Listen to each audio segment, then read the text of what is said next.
ବାପାଙ୍କ ଶ୍ରମ ଓ ପୁଅର ଗର୍ଭ। ଏକ ଛୋଟ ଗାଁରେ ରଘୁନାଥ ନାମକ ଜଣେ ଶ୍ରମିକ ବସୁଥିଲେ। ସେ ପ୍ରତିଦିନ ଘରୁ ସକାଳେ ବିରି ମଜଦୁରୀ କରୁଥିଲେ, କେବେ ମାଟି ଖନନ, କେବେ ବୋଝା ବୋହିବା। ତାଙ୍କର ଏକମାତ୍ର ସ୍ନେହଦିକ ପୁଅ ରମେଶ ଥିଲେ, ଯେ ଛୁଆବେଳଠୁ ବଡ଼ ଡାକ୍ତର ହେବା ଲକ୍ଷ୍ୟ ନେଇଥିଲେ। ରଘୁନାଥ ନିଜ ଜୀବନର ଦୁଃଖ, ଶାରୀରିକ ଯନ୍ତ୍ରଣା ଓ ଦୁର୍ଦ୍ଦଶା ଭୁଲି ଯାଇଥିଲେ ଯେତେବେଳେ ସେ ତାଙ୍କ ପୁଅର ସ୍ୱପ୍ନ ପୂରଣ ପାଇଁ ଟଙ୍କା ଜମା କରୁଥିଲେ। ସେ ନିଜ ଖାଇବା ବା ରହିବାର ସୁବିଧା ଛାଡ଼ି ଆଗକୁ ବଢ଼ିଥିଲେ। ପୁଅ ଅନନ୍ତଃ ସହରକୁ ଗଲେ ଓ ଏକ ବଡ଼ ମେଡ଼ିକାଲ କଲେଜରେ ଅନୁଶୀଳନ କରିବାକୁ ଲାଗିଲେ। ବର୍ଷ କେତେ ଗଲା, ରମେଶ ଏବେ ଏକ ବଡ଼ ସ୍ଥାନରେ ଡାକ୍ତର ହେଉଛନ୍ତି।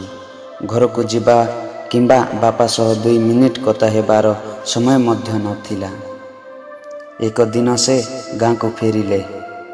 ବଡ଼ ବଡ଼ ଗାଡ଼ି, ଡ୍ରାଇଭର, ଅଫିସର ଭଳି ଚାଳକ ନେଇ ଆସିଲେ।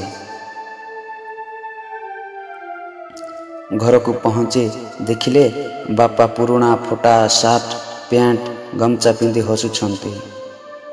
ରମେଶ ଅସହ୍ୟ ହେଲେ, କହିଲେ, ଏଭଳି ପିନ୍ଧି ବାହାରେ ଦେଖାଯିବ ତ ମୋ ସମ୍ମାନ କମିଯିବ। ତା ପୁଅ କହୁଛି। ବାପା କିଛି କହିଲେ ନାହିଁ, କେବଳ ହସି ଦେଖିଲେ। ସେହି ମୁହୂର୍ତ୍ତରେ ପଡ଼ୋଶୀ ବୁଢ଼ା ବୋଉ ଆଗକୁ ଆସି କହିଲେ, ଡାକ୍ତର ବାବୁ, ତୁମ ସମ୍ମାନ ଯେଉଁ ମଞ୍ଚରେ ଅଛି, ସେ ମଞ୍ଚ ତିଆରି ହୋଇଛି ତୁମ ବାପାଙ୍କ ଗାଁ ଗମ, ଅଭିମାନ ଓ ତ୍ୟାଗରେ। ଯେଉଁ ଲୋକ ତୁମ ପାଇଁ ନ ଖାଇଛନ୍ତି, ତାଙ୍କ ପାଇଁ ତୁମ ସମ୍ମାନ କମିଯିବ।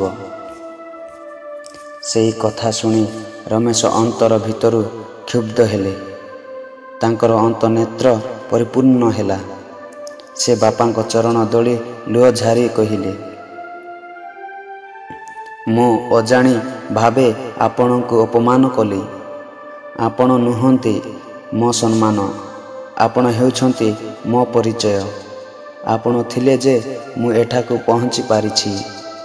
ସେଦିନଠାରୁ ରମେଶ ପ୍ରତି ମାସ ଘରକୁ ଯିବା ଆରମ୍ଭ କଲେ। ବାପାଙ୍କ ପାଦେ ବସି ଖାଇବା ଓ ସେହି ଘରକୁ ଗର୍ବ ଭାବେ ଦେଖିବା ଅଭ୍ୟାସ କଲେ।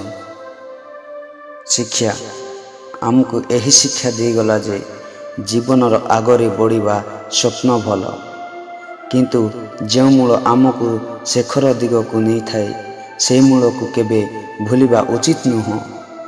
ନମସ୍କାର ଦର୍ଶକ ବନ୍ଧୁ, ଯଦି ମୋର ଏହି ଷ୍ଟୋରି ଭଲ ଲାଗୁଥିବ ତାହେଲେ ମୋ ଚ୍ୟାନେଲକୁ ଥରେ ମାତ୍ର ସବସ୍କ୍ରାଇବ୍ କରିଦିଅନ୍ତୁ। ଏମିତି ନୂଆ ଭିଡ଼ିଓ ଦେଖିପାରିବେ। ଆଉ ଭଲ ଲାଗିଲେ ଲାଇକ୍ ଗୋଟେ କରନ୍ତୁ। ଜୟ ଜଗନ୍ନାଥ, ଜୟ ଶ୍ରୀରାମ, କମେଣ୍ଟ ମଧ୍ୟ କରିବେ।